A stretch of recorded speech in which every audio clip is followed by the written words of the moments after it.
Good morning, everybody. Pastor Stitch, Narrow Path Christian Church, BC, Bay City, Michigan. Welcome to the Biker Devotional. So, first of all, sorry for that long delay. Realized as I pushed start that my coffee cup was empty, and so I thought, I got plenty of time. It takes forever to get this thing up and running, and then, sure enough, look at that. It actually started at a decent pace this morning. So I left you hanging, and I apologize for that. Good morning, Chris. I hope that you are recovering well from surgery. All of you out there, Chris is a dear friend of mine. He went in for surgery yesterday, and doctors were able to take care of things from where I was able to understand. And so, Chris, just know we love you, and we've been praying for you, brother. All right, so let's get to it. It is just, it is January 18th, 2026, and we are looking at Proverbs chapter 18 in verse 1. Proverbs 18 and verse 1 out of the Holman Christian Standard says this: one who isolates himself pursues selfish desires. He rebels against all sound judgment. Now, the reality is,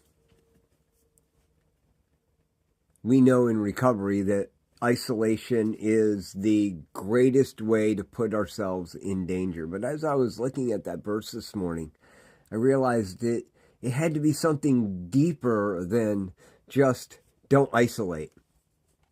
As I was looking at it closer,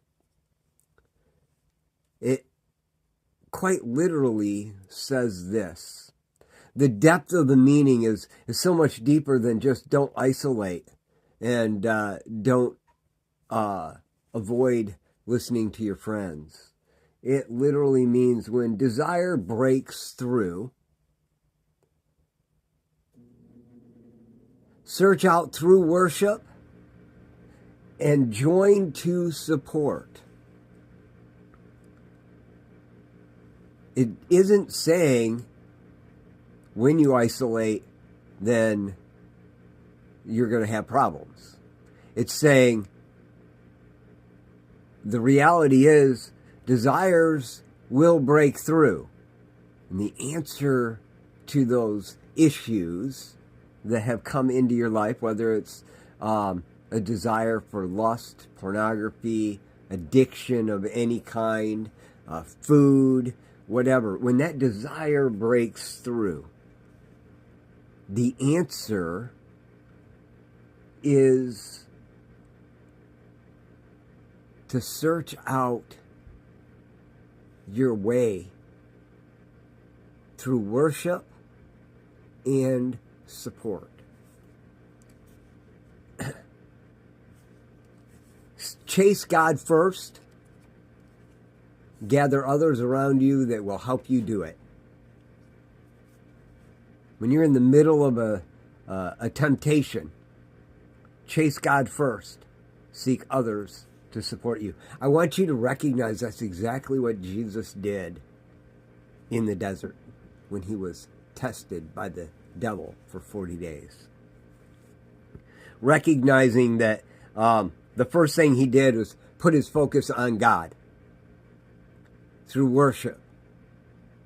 And he sought support. And God sent the angels to minister to him. We are blessed in the fact that we can have others to reach out to.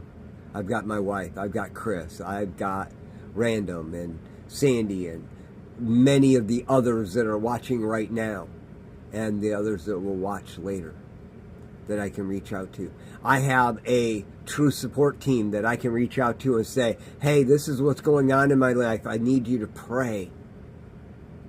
And knowing that it's in the moment of I am seeking God and I'm putting it out there for them to seek God for me, that almost always I fall out of temptation. And that's kind of what it feels like too, because I'll be in the middle of it because I fell into it. That's what it feels like, right?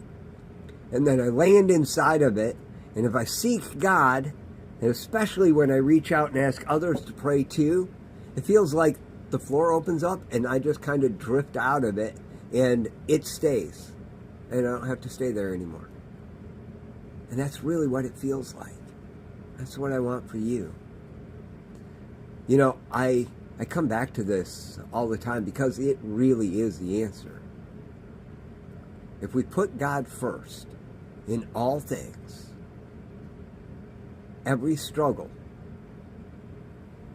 just becomes a bump.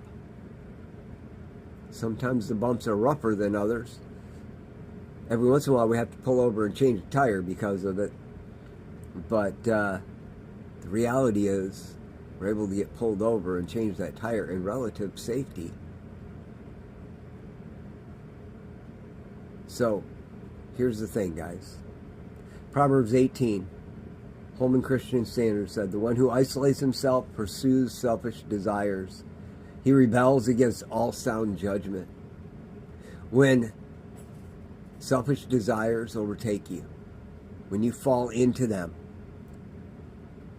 seek out the answer through worship of God and support of others. Guys, it's so simple, and yet we make it so hard. I love y'all. Hope you have a great day. God bless.